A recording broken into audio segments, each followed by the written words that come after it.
It's saying go live. I'm just going to wait until my own face pops up in front of my face. There we go. All right.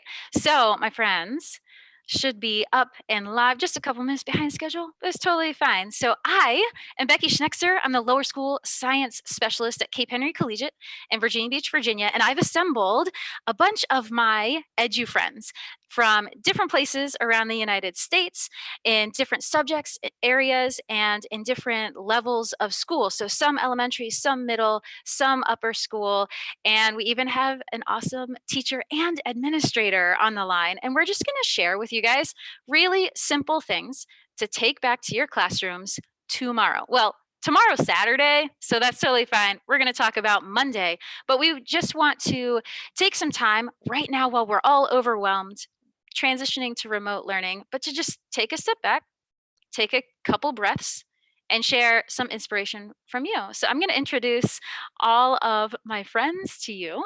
They'll give you a little background information, and then we'll go back through and they're going to share just one simple thing that you can use in your classroom tomorrow or Monday. All right, so let's start with the Alicia Ray. Hi. Can you tell us a little bit about yourself, Alicia? Yeah, so Awesome. I'm Alicia Ray. I am the digital learning coach and library media coordinator at a STEM Magnet Middle School in Northwest North Carolina. So I'm also the author of Educational Eye Exam, published by Dave Burgess Consulting in September. It was September, not February. September of 2019. That's awesome. Awesome. And that book totally rocks. So if you've not checked it out, if you haven't heard of it, you are missing out. Go get that book. She totally rocks. Alicia is one of my, I like to call them pirate friends. With Dave Burgess Consulting, we all consider ourselves pirates. And if you haven't heard of the pirate group or Teach Like a Pirate, Run Like a Pirate, you'll hear about that a little bit in a second, or a book that's coming soon, Teach Your Class Off, you got to check out the pirate crew because they totally rock. Speaking of teach your class off, we have to go to the CJ Reynolds. Tell us a little bit about yourself, CJ. Well, I am CJ Reynolds, father of two, husband of one. I teach literature and the history of hip hop in West Philadelphia, and I run a YouTube channel called Real Rap with Reynolds. That is essentially a YouTube channel that I wish existed when I started teaching, when I had zero idea of what teaching really looked like. And then, so then I wrote a book, thanks to Adam Welcome, and who said, bro, you gotta write a book. So, bro, that's what I did. So I wrote a book called Teach Your Class Off, The Real Rap Guide to Teaching. That comes out very, very, very soon. So like in the next 2 weeks. So I'm pretty stoked about it. Super awesome. And speaking of Adam Welcome, let's go right on over to Adam Welcome. What's up, y'all? My name is Adam Welcome. I'm not from the South, but I love to say y'all, so you just got to get used to it. I might even say all y'all. And I'm former teacher, former assistant principal, director of innovation, and now I used to get to, I don't get to travel anymore because we got a lot of stuff going on in our world, but I travel the country and work with school districts and speak and consult and write and podcast and run and father and husband and live every single day of my life because you don't know what today looks like, and don't waste a second. Do not waste a second of your life. And I told CJ to write a book. He wrote a book. I told Becky to write a book. She's writing a book. So, who else? Oh yeah, Alicia. Write a book. So if you want to write a book, call me and I'll help you get a book contract. So that's me. Yeah, Adam's amazing. I can't say enough about all of you. First of all, you all are super inspiring, super amazing. That's why I invited you here. So, and many thanks, of course, to Adam. Let's move on to Jennifer Bergen. She's from my National Geographic family. Hi, my name is Jennifer Bergen, and I teach kindergarten at Oak Ridge Elementary in Arlington, Virginia. Becky and I both met through National Geographic Education Fellowships called the Grosvenor Teacher Fellowship, and we both went to Galapagos. Becky and I have some big plans for our home state of Virginia, Even though our travel plans together this summer have currently been paused, we're dreaming big to bring exploration from the littles I teach all the way up to high school. So I'm so honored to be here. Yeah, thank you. Just awesome, awesome. Let's move on to Dr. Kerryane Monahan. She's also part of my National Geographic family. And I only respond to doctor, yeah. I didn't live most of my life as just Kerryane. So I'm the head of science at St. Edward's School on a little tiny island on the east coast of Florida. And last year I was a National Geographic Education Fellow. And this year I founded the Change Education Company, which focuses on conservation science for a changing world. And I just started collaborating with SciStarter.org to focus on citizen science. Rock on, we'll talk about that today.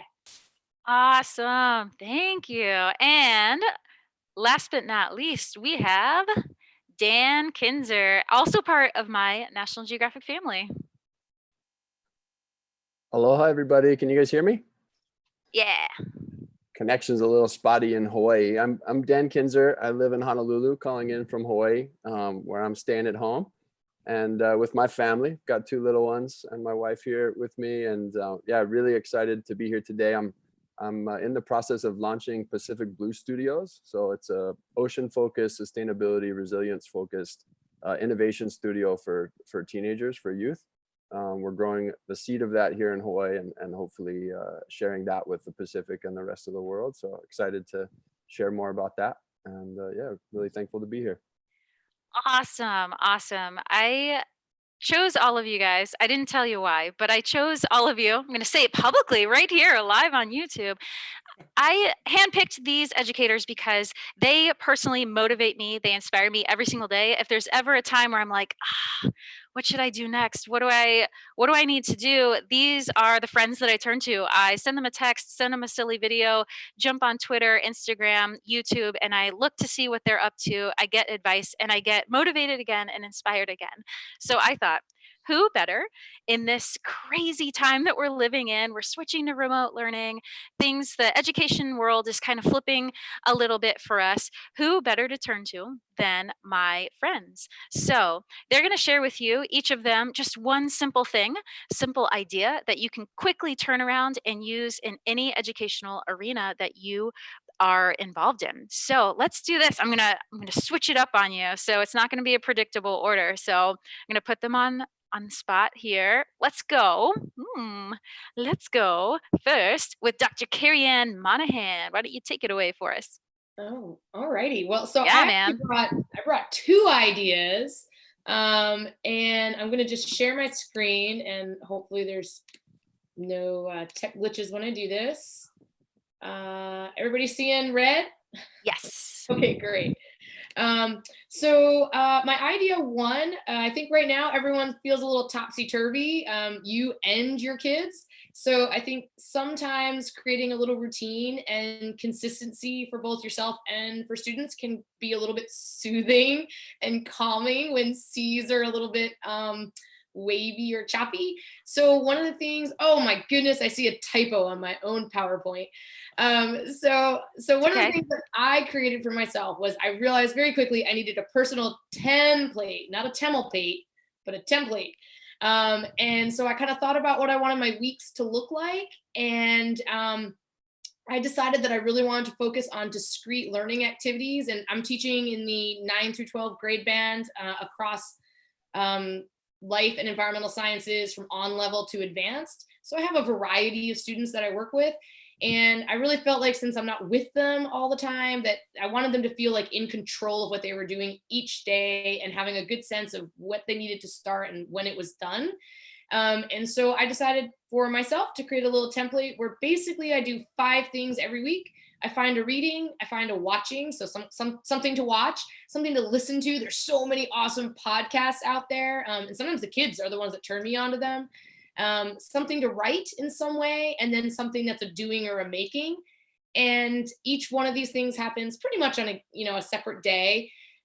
with the doing and making or the writing, often pulling together all of the other things to kind of unify each of those other discrete tasks. And it really helps to reduce decision fatigue for you and give a little consistency and routine for your kids. And kids right now, a lot of them are kind of seeking that out because it's so unnerving for kids sometimes to just be like drifting.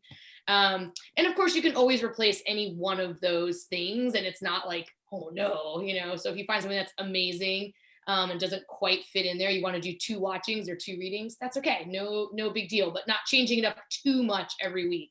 So that's my idea 1. Any feedback from the crew before I move on to idea 2? I love it. That's my feedback.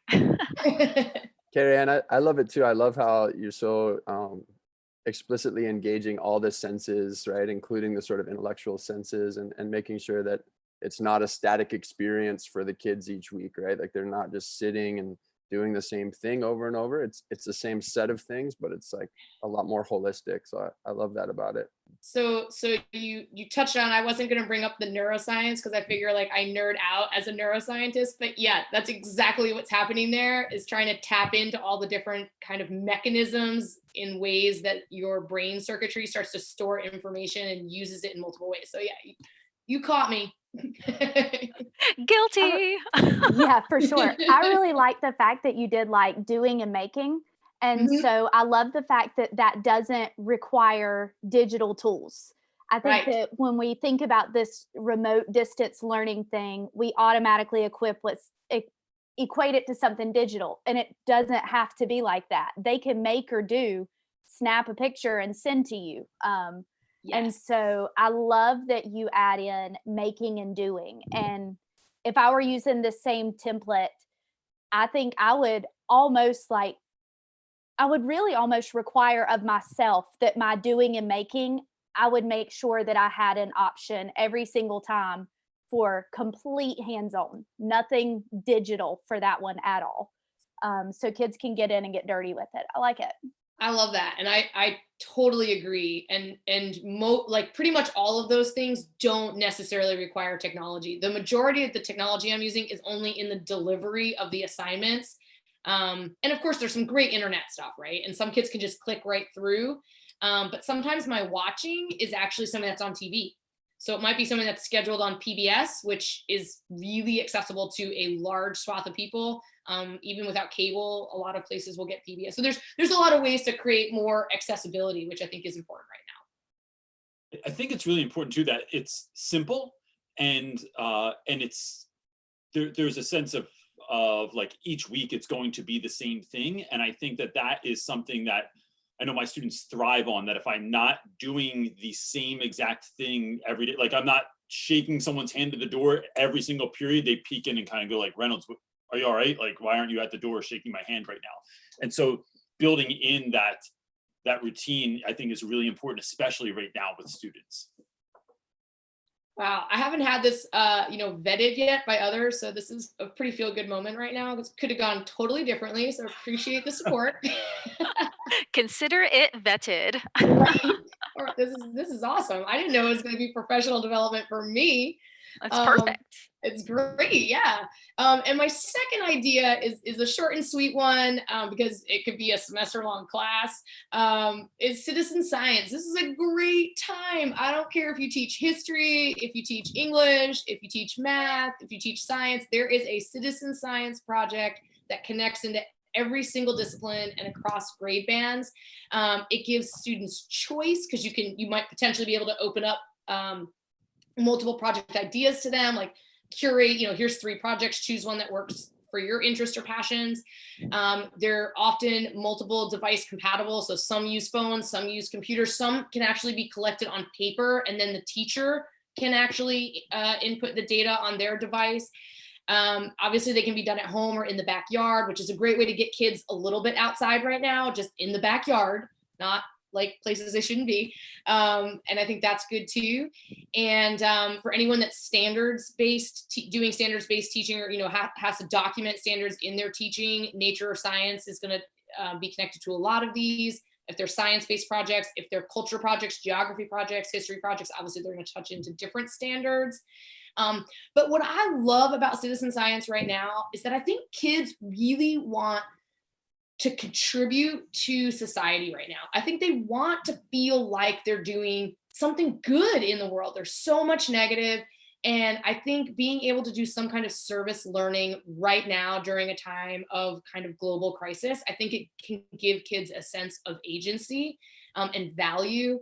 And I want my kids to have that because they deserve it, but they've already done the work to have it, right? And so I just want them to be able to initiate it and feel good about applying their skills to something and helping scientists contribute to real and meaningful scientific research going on out there. We tend to focus on conservation projects, but like I said, there's all different kinds. And I listed a few down at the bottom where you can start if you don't know much about citizen science. I would definitely recommend SciStarter.org or Zooniverse. Seek by iNaturalist is a great app for phone for little kids. They can do iNaturalist if they're bigger. And my only caveat that I'll place on this is just make sure that you're adhering to whatever technology agreements you have within your schools or districts in terms of like student age and internet access and like what websites they're supposed to be able to connect to or whatnot, which is variable across schools. But in general, there's a lot of great ones for all ages of kids. So yeah, that's what I got for everybody. That's awesome. That's awesome. I hear that episode 3 of Science with Schnekser is all about using Seek by iNaturalist and doing a backyard BioBlitz. So I'm gonna check take that that ball out. back and be like, if you don't know how to do a backyard BioBlitz, you should check out episode 3. Yeah, yeah. Might have to link those. We'll link everyone's contact information into the description as well. So if you need to go back and contact anyone, or if you want to just follow us on social media, it'll all be there. Awesome. Kerryane, I love it. And I think this is perfect to segue right into Jennifer Bergen. She's doing some great things that are related, but actually extend in a different way, especially for younger students. So Jennifer, would you like to take the floor? I will, yeah. Let's see if I can get my share screen on. It looks like the last one's still there. Gone. There we go. I feel really honored to go after Dr. Kerryane, not only because she inspires me as an educator, but two, also because I feel like in the if we're looking at like learning as a journey, I really like to equip young learners. And I feel like the kind of things I'm going to talk about today help equip students to become the kind of learners that Kerryane works with later on in their career. So again, my heart is with pre-K through 2nd grade. And I love to equip educators to help young learners explore. And this really came from an identity shift in myself. I never considered myself an outdoor person. I always called myself an indoor kitty. But after going on a fellowship to the Galapagos, it really radically changed, one, what I think of nature, and two, who I think nature is for, which is everybody. So I've been giving myself outdoor recess every day, thinking about kind of those tasks for yourself. I miss outdoor recess duty. And so my husband and I take a break. We go outside every day. And I learned that there was this trail not far from where I live that we could walk that I had never been down before. And I feel really grateful that I live in a wooded area and I can see these things. And I passed this tree and I would have usually kept going because I would have usually had a schedule, something to do in the evening or dinner to make or an appointment phone call with somebody. But because we have this, this gift of time right now in our lives, I stopped. And it reminded me of the work of National Geographic explorer Paul Salopek. Paul Salopek is really taking journalism slow. And while he's working at this level, I think young learners can also work at this level. So here's something that Paul Salopek does. He stops when he's in a new place. He looks down, he looks up, he pauses, and he listens. And then he speaks to the first person he comes across. So when I was thinking of how to translate this for young learners, I was thinking of just slowing them down. That's something that personally I'm working on, is allowing time for closure and reflection. Because during the school day, we're like, all right, we got to clean up this mess and get to PE. or we have to switch stations because I need to see my next guided reading group. So I paused at this tree and I started to think to myself, why does the tree have these spots? Why does the bark look like this? What kind of tree is this? What would it look like if I took a piece of paper and laid it against the tree and did a rubbing? And instantly, just by pausing and looking at this tree, I was realizing that I could do a real deep dive with young learners here. So this is me reaching out for families. I know there's a lot of families with young learners at home, and your children are not distance learning in the same way that older children are. Sometimes just taking a break, going outside and pausing to look at something is the kind of excitement your child needs to get out of the house and to think beyond the situation and to think about what is around them. Teaching children to look slowly and to ask questions, even if they're not able to answer them, is just a wonderful question process that teaches them to be curious. Just to tag back to Kerryane, why I'm so glad I followed after her, is I took the picture of this tree and I loaded it onto iNaturalist. I don't know much about this tree. I just marked it as tree, and I'm going to be checking back to see how other citizen scientists tag this tree, if it changes the species or the genus. And so that's something that continues the learning. Days later, a child can go back and look and see if someone has updated what they've done. So that's my tree story. That's awesome. That's awesome. I love that. And I know that you do a little bit of sketching, right, Jennifer? Yeah, yeah. And she also incorporates watercoloring. So talk to us a little bit about that, the sketching and the watercoloring, because I find that fascinating as well. I do. So I'm so glad you mentioned that, because people often think sketching like a botanist or a biologist requires a lot of training. I've learned that with young learners, it doesn't. I simply give them a blank piece of paper and I say, while you're listening or while you're watching something, I want you to draw what you think is important. And I might show this tree to my entire class of kindergartners. And while one child might draw the entire tree and what's around it, another child might zoom in. One child might draw a leaf, another child might draw the base. And so it just shows how through the diversity of my students, they can see that tree through different lenses and perspectives. And then it's really amazing to have them show that.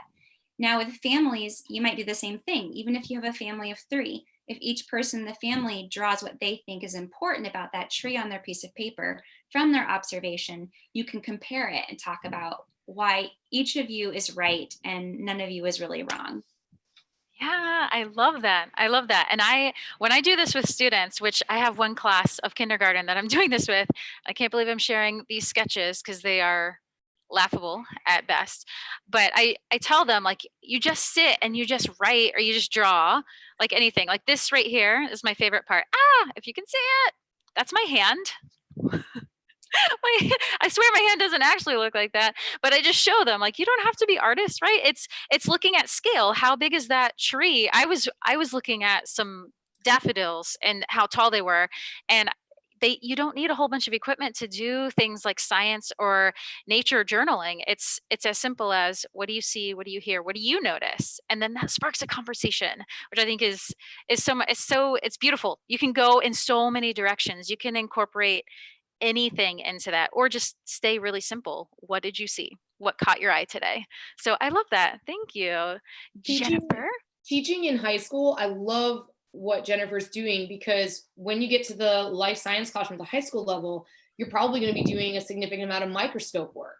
And it's the exact same process. Slow down. What are you seeing? What do you think is most important? And just draw that to the best of your ability. And it doesn't have to be Michelangelo in quality. So I think it's just about depicting those details that are going to be crucial to identifying it later. So I think the idea that kindergartners are building that same skill set and then they're going to use it all over again as they move up through the grades. I don't know. I just think that's really cool. And I think those are things that we miss sometimes as educators, across grade bands. We forget we're all in this together.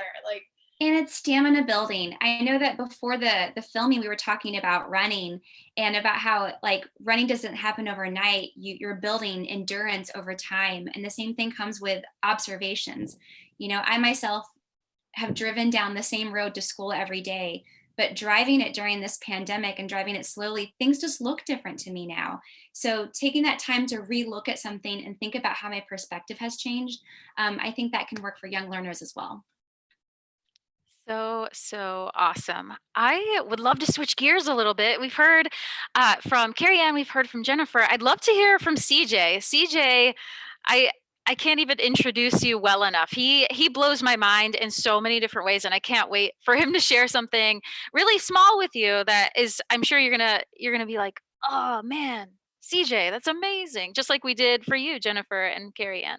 So CJ, I know now I just set you up. So hopefully that was a softball. You're supposed to knock it out of the park now, dude. Well, of course, that's what I'm about to do. So I mean, Of course. you know. So like, I think both of those are really interesting ideas, and what they're making me think of is like, how are we engaging students to get them to want to do the work? So like during this time, one of the things I'm seeing in classes that I'm teaching still are getting kids to want to do work, because they're at home and they don't.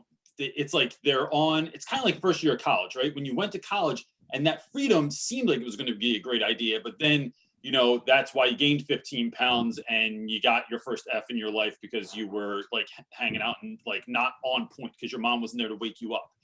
So with my students in West Philadelphia, a lot of my guys are, they're at home, they're now babysitting, parents still have to work. They're trying to figure out this new normal. So it's sort of like, how do I get them to want to do work and to see the importance in doing work? So it's really, for me, part of it is conveying why they should still be doing work and like what is the use in doing whatever I'm assigning, and then how am I making it engaging enough for them to do that. So one of the things I'm doing, I don't have a slide because I could barely, I make enough videos for YouTube and then I hate watching myself, but it is creating videos for my students that are going to like entice them to want to do the work, right? So when I think about this, I often think about my class as a concert. And so whatever band you go see, right? Like whatever your favorite band is, there is a solid 3 to 5 minutes in the beginning that makes you go, yes, I'm so glad I came. This is such a great song. And there's a solid 3 to 5 minutes at the end, right? The middle could go either way, right? You're not really sure. Like some songs hit, some of them don't. Like some of my lessons hit, some of my activities hit, some of them don't. But if I have a solid 3 minutes in the beginning, I at least make kids want to show up and see what's going on. And then they kind of make the decision whether or not they're going to do it. But if I can make it engaging enough, hopefully kids do the work. So I've been making green screen videos every day for my students, which is a lot of work, but it's only 3 to 5 minutes. And I create something that goes along with whatever we're doing, right? So if we are reading a story that takes place in the 1920s, part of the video takes place in the 1920s. And the beauty of this is typically I could see kids roll their eyes at me and go, you are an insane person. And now I can't. I just imagine that they are all loving it at home and watching it multiple times and sharing it with their family and friends. That's perfect. And that is been really fun, a really fun idea to do. And it gives me something to be creative about, like in the midst of like sitting in my home. And so I think that that's part of it. But in that lesson, I'm constantly telling students why I think they should be doing whatever it is that I'm telling them to do. The other part of the engagement piece is giving kids stuff that it's like the spoonful of sugar helps the medicine go down. So there's this awful hip hop artist called Lil Pump, and he put out, and if you've never heard of him, there's, you're better off for it probably, but he put out an album recently, and that album, I found a review for it. So I created a lesson based around that review, or I find lessons that are based around things that my students are already interested in.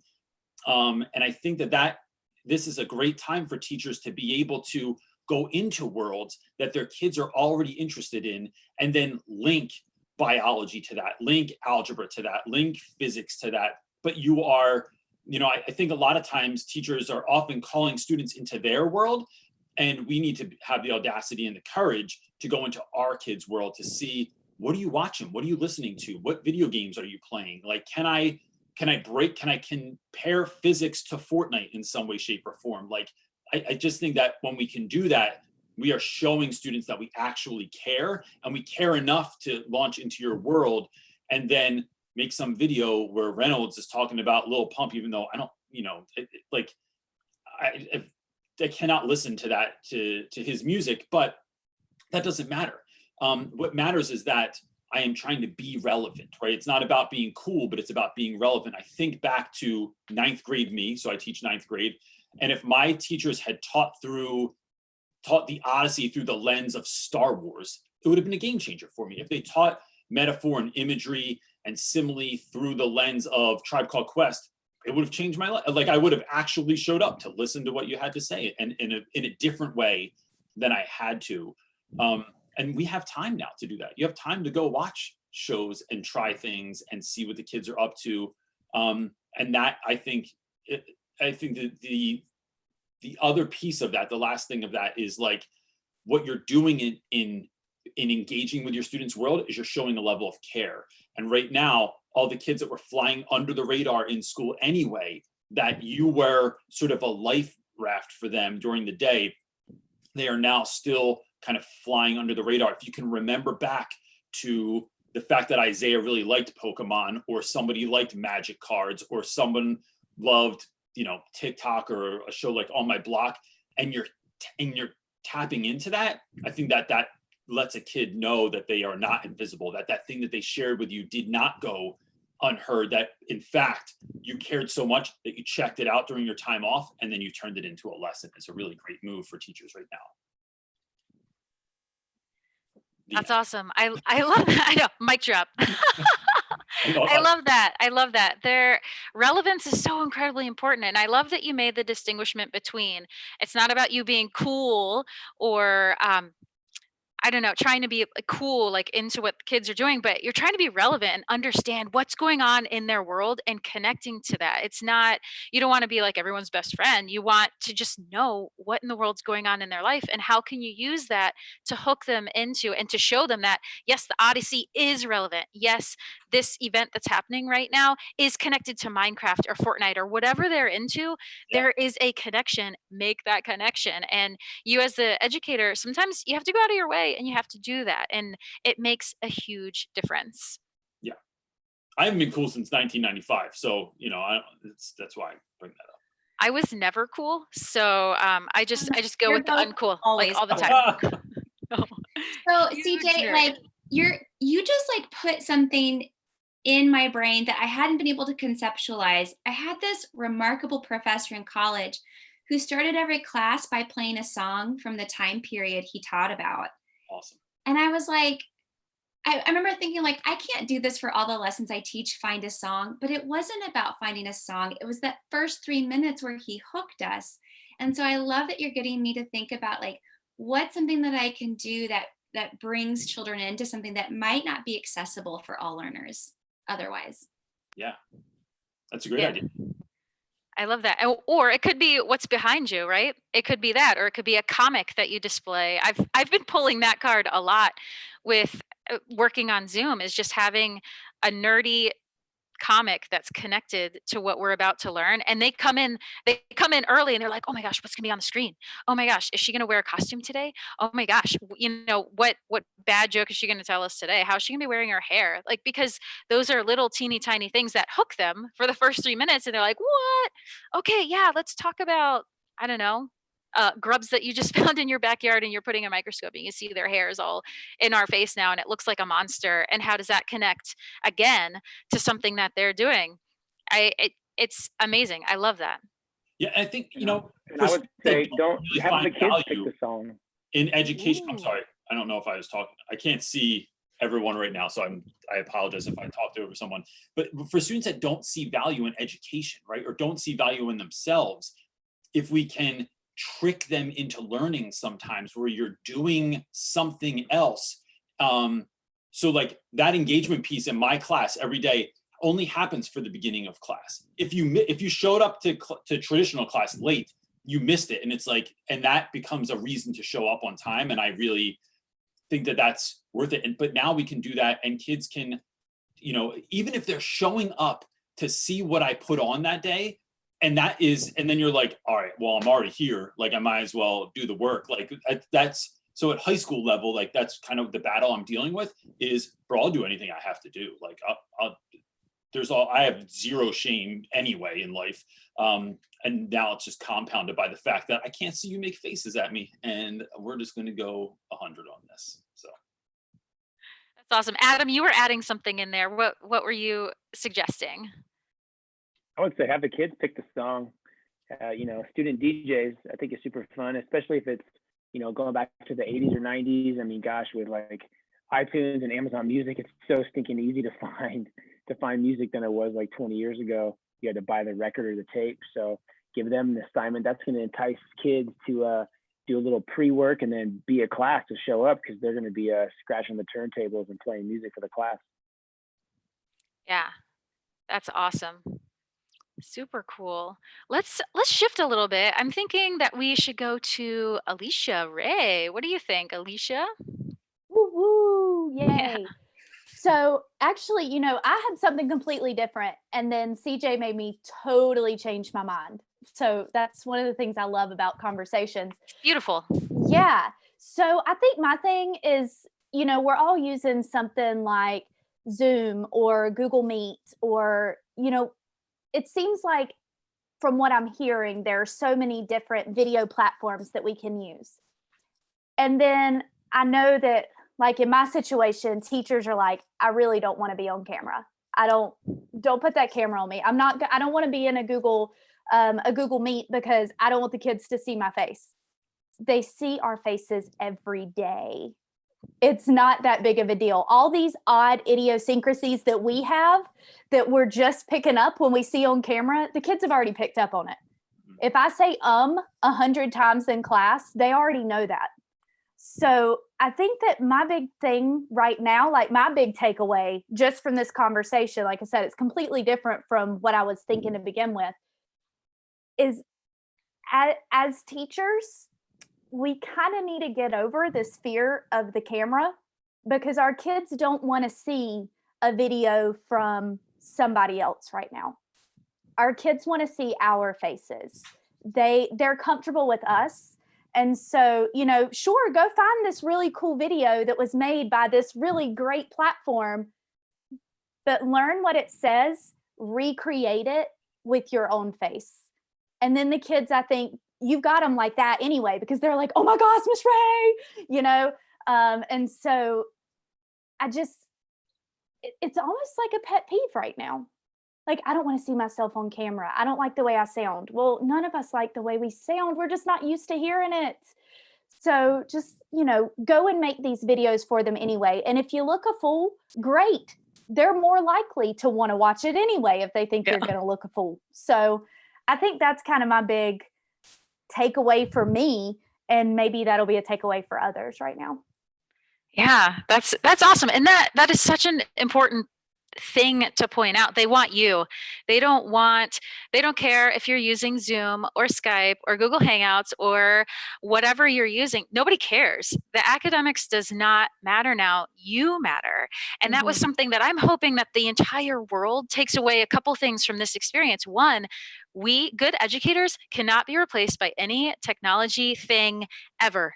You can't be replaced. And that's a great thing, but it's also something that we have to realize, and we have to really harness, and we have to embrace it, and we have to run with it. So thank you for pointing that out. You are so incredibly important, every single one of us. So thank you, Alicia. Does anyone else have a response? I think it's a muscle that needs to be exercised too. So like when you're making videos of yourself, I mean, so making YouTube videos, I'm a 43-year-old man that makes YouTube videos all the time, right? Like I feel like it's just like I'm like a step above living in my mom's basement playing D&D all the time, right? So like that's what it can feel like. But when you remember that anything you're doing for kids, then I think that that can give you the courage to do it. So it's like, look, we're in the middle of something that is unbelievable, that no one can kind of wrap their head around the fact that like you were at school one day and now you're not at school. So what are you going to do for your students to win or to help them win? And if that is making videos of yourself also, I think that can give you the courage to do any number of things that you wouldn't normally do because it's for your kids. I'm gonna piggyback on that comment. For like Becky knows me pretty well. I actually go to work every day in a dress and high heels. I'm kind of old fashioned. And my school is also maybe a little old fashioned. But I'm kind of formal is my point. And I'm goofy. That's just innate. But I'm a little bit formal, and I started making YouTube videos when this nonsense all happened. And I mean, when I tell you that every ounce of my goofiness comes out in those videos, I mean, it's overflowing. And I was a little horrified at first, but I mean, the response from students and parents, it's been great. Like, it's been this thing that's connected us. Like, it's, for me, it's like a comedy thing of kind of making fun of the whole situation. And it's worked. And yeah, sometimes I wake up in the middle of the night thinking, oh God, what if people like cut pieces out and but who cares? I'm just a teacher in Florida, like, and it's connecting me with my kids, and they need that now more than ever. I mean, also content, but more they just need that. So yeah, both of you, I think you're dead on. To build on that, Kerryane, like it's really amazing to think that we might actually show up, and Alicia, to what you're saying, we might actually have been showing up in classrooms each day, forgetting, because we take it for granted that there are all of these other humans right in front of us that we have opportunity to face-to-face connection, because it was automatic. We didn't think about it. And now, a big part of what I wanted to share today was just relationships before tasks, right? That sort of bonding before content, and make sure that we have that face-to-face time, and that we, in whatever form that takes, right? Whether it's YouTube videos or Zoom calls or Google Meet, whatever it's going to be, or even sometimes just facilitating face-to-face time for families, right? For siblings who are separated by school, by grade levels, and sometimes even by campuses. So how do we actually use this opportunity to kind of reconnect in that way? So I think it's beautiful what you guys are saying. And one thing I do is to really look at the little green light on my computer. Like, I just look into the camera, lets people make eye contact with me. And then I don't have to see myself, because I'm just focused on, otherwise I'll just stare at myself and be like, oh, why am I on this camera? But just look at that little green light and into the camera. And sometimes that helps a little bit. That's awesome. Dan, do you want to go ahead and just talk about anything that you want to bring to the table here? I know you just started a little bit, but if you have anything else that you want to just throw out there, you got it. Yeah, for sure. I'll see if I can throw this up. Are people seeing that? Yep. Yes. All right. So yeah, as I was just talking about, sort of some of the key points guiding my interactions and the work that I'm doing supporting schools and also the youth that I work with, is really focusing on face-to-face time. And even if we're not going to have lots of synchronous time online together, trying to find time for opening and closing circles at the beginning and end of a day, or the beginning and ending of a week, a time to ask questions, because questions are so important, and then a time to share out our actions and our discoveries and things that we're learning. I try to really help people think about this idea of finding your tribe. It might be your family, but also how do you connect to all the people in your life that you were learning from before, so that we feel, distance, physically distanced, but not socially disconnected. And so there's a couple things that I do to try to orient around that and help people see each other and hear each other. A really simple activity called Count to 20, where a group of people tries to take turns saying a number from 1 all the way up to 20, and you try to count to 20 without people interrupting each other or saying the same number. So I would say 1, Kerryane would say 2, Becky would say 3, and we'd go, but not prescribed. So you're just having to sort of tune into each other, pay attention to who's going to speak now, and counting to 20 can sometimes take 10 attempts or 50 attempts. Sometimes it takes several minutes, but it's this opportunity to hear each other's voices, be together on screen without having a task, because the count to 20 is obviously something that's so simple and so easy. We don't really have to think about it. And also, in a little bit deeper level, do this activity is actually really designed for community circles. It was developed by Kumu here, Antipunani Burgess, called Guts on the Table. And it invites people to share the story of their name, the story of their community, gift being the that really links them to their communities. and you have a minute to share each one. And it actually works pretty well online. I take turns and the speaker looks to the camera and the people who are listening look at that person speaking on screen. There's some semblance of that sort of beloved community, which is what Auntie Puanani Burgess was trying to facilitate through that activity. So I'm happy to share a link to that if people want it and want to connect with me.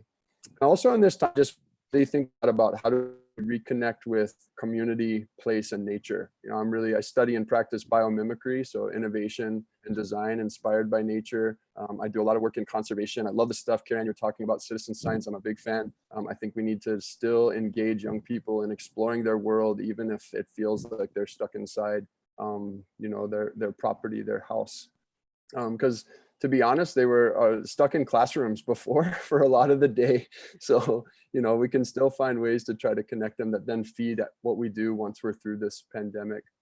One simple activity, you know, food is such an important issue. And in this current crisis that we're in, there's opportunity to kind of develop some hacks, some creative hacks. So this is one of the organizations I work with, Education Incubator, put out this little challenge yesterday to regrow food from your kitchen scraps. And they pulled this article from 2014 about 25 different foods that you can grow inside your house, on your porch, that come from scraps, food waste that you had from other food that you didn't prepare. So you can start supplying some of your own food, which is kind of an interesting pandemic skill set to be developing, and also just orients you to, hey, how does this work? You know, where does my food come from? What's the process of growth and nourishment that's going on here, and that stuff, that process that's so vital to life, but that we miss every day. So how do we bring sustainability into the home? How do we bring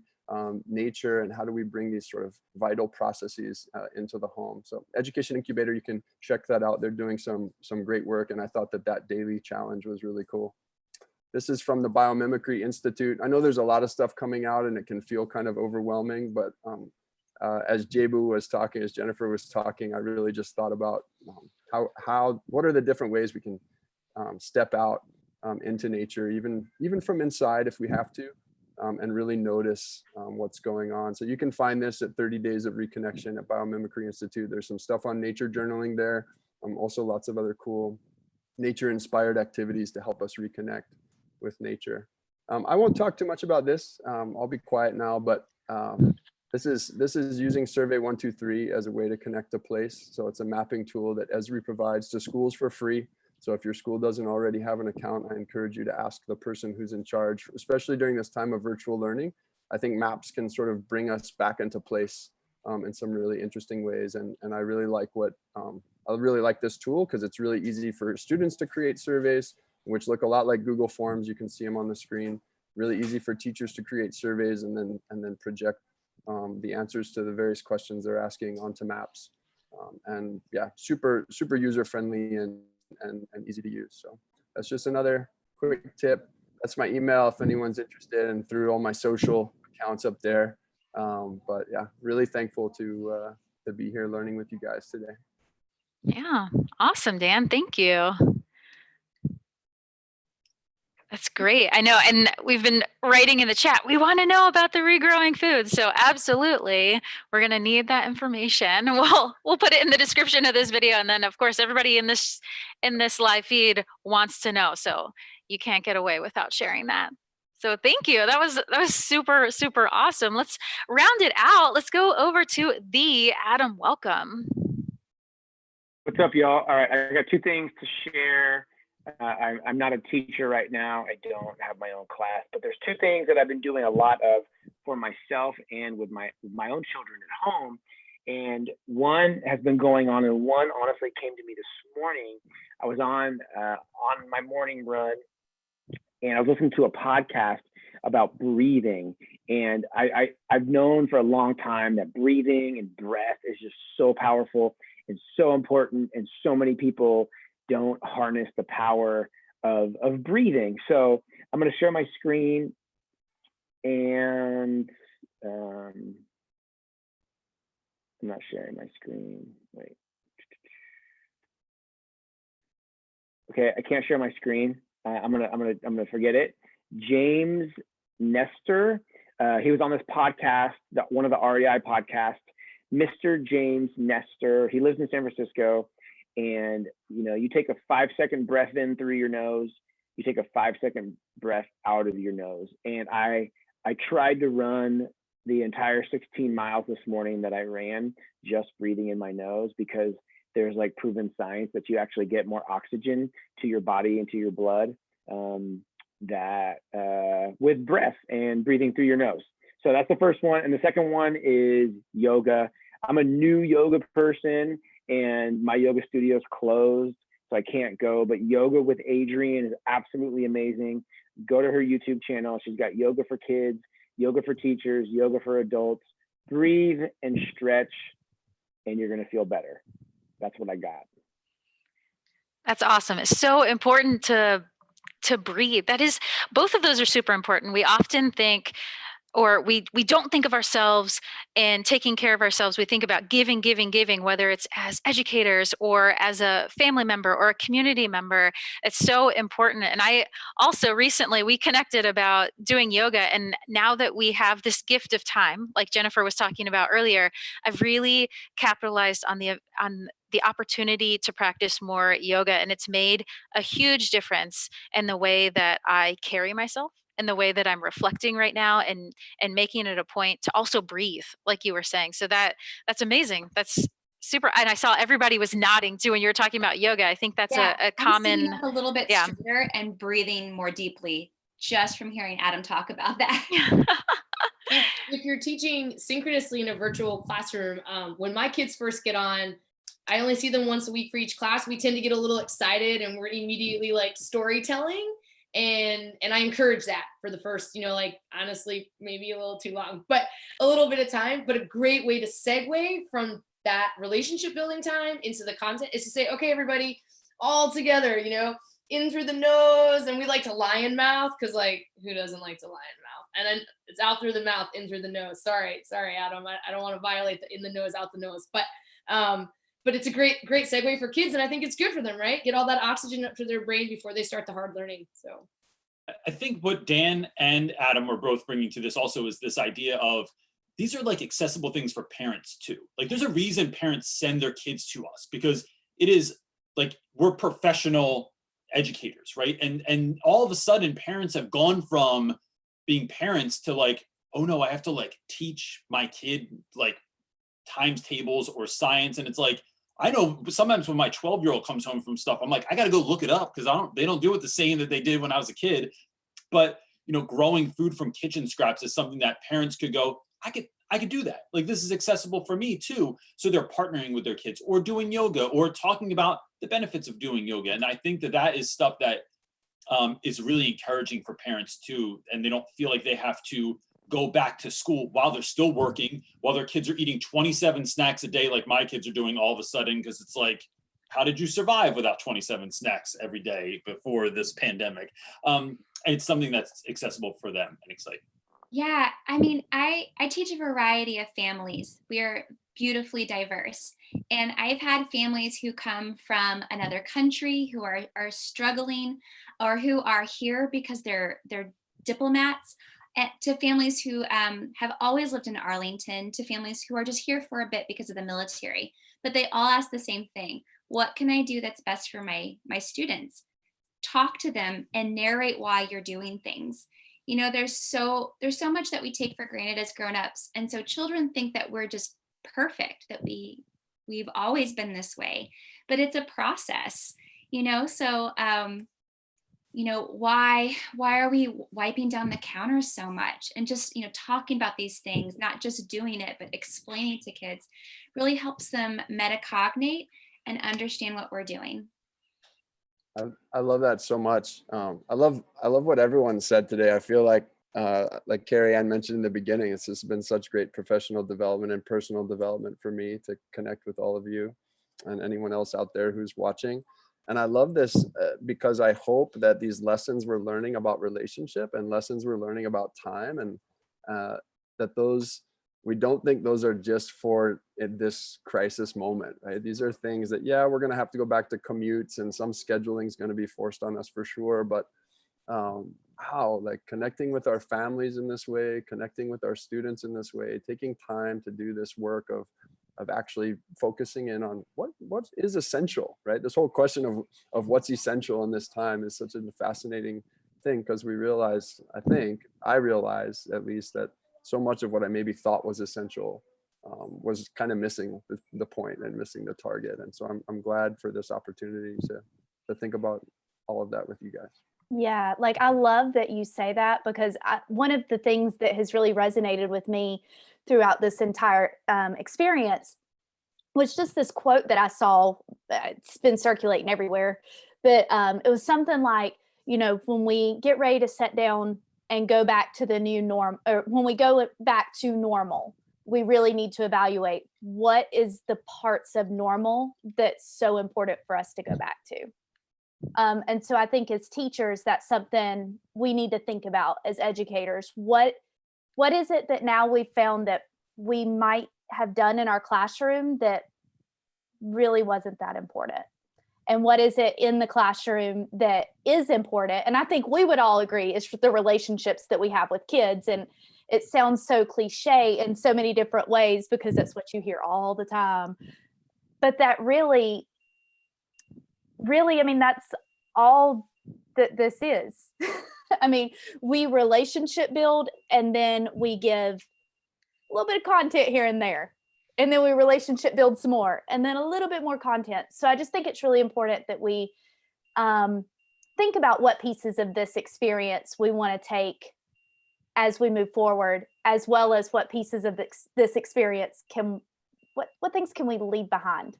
And that, that new normal is better than the old normal. So Alicia, I think you're on the money. And I want to just say, for the cynical teachers out there that are always focused on the content, you can teach content while relationship building. In fact, if you choose your content wisely, your relationships will be better for it. So, and your content will be better. Yeah, like some of us start with relationship and go into the content, but you can actually take the content and build the relationship if that's what you care about. And I think you should. I mean, I think we all agree. You should. Yeah, that's amazing. I want to thank you guys all for being here and letting me con you into working with me on this. I think it's been valuable. Like so many of us have said, it's been valuable for all of us. We thought we were serving others, and we were trying to help other people, and it helped all of us. I know I have plenty of ideas, food for thought to bring back to everything from just hanging out with my family to what I'm doing in the classroom and with my students. So thank you guys so much for being here. And I'm amazed all the time. So I appreciate you guys. Thank you for being here. Thank you, Schnekser. I love you. Thank you. Thanks, pal. You're the best. Yeah, you rock.